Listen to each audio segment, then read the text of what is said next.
امام علی زین العابدین کے وصال کے موقع پر جب غسل دیا جانے لگا تو ایک راز کھلا۔ آپ کی پیٹھ پر نشان تھے۔ خادم خاص سے پوچھا، اس نے کہا ان کی زندگی میں پابند تھا کسی کو نہ بتاؤں، لیکن اب بتا سکتا ہوں۔ امام علی زین العابدین اپنی پیٹھ پر راشن کی بوریاں لاد کر خاص طور پر بیوہ عورتوں کے گھروں میں رات کے وقت رکھ آتے، انہیں بھی معلوم نہ ہوتا۔ امام زین العابدین کے وصال کے بعد جب راشن جانا بند ہوا تو 100 گھر ایسے تھے جنہوں نے بتایا کہ ہمارے ہاں راشن پہنچتا تھا، بند ہو گیا۔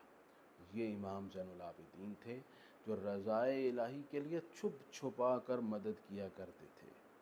آج کا مزاج یہ ہے، تھوڑی سی چھوٹی سی نیکی کریں اور سوشل میڈیا پر ضرور دکھانی ہے۔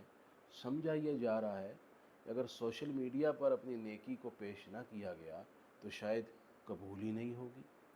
دوسری درخواست یہ ہے، امام زین العابدین اور اہل بیت کے ماننے والے ان لوگوں سے جنہیں اللہ نے نوازا ہے، آج کے دور میں غریبوں کی سب سے بڑی مدد یہ ہے کہ آپ ان کے بجلی کے بل ادا کریں۔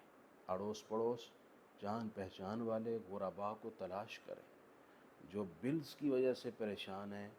اس وقت راشن سے زیادہ ان بیچاروں کی مشکل یہ بنی ہوئی ہے۔ آپ ڈھونڈ کر جتنی استطاعت ہے مدد کیا کریں۔ یہ اللہ کے ہاں بہت مبارک کام ہے اور اللہ کی رضا اور خوشنودی کا ذریعہ ہے۔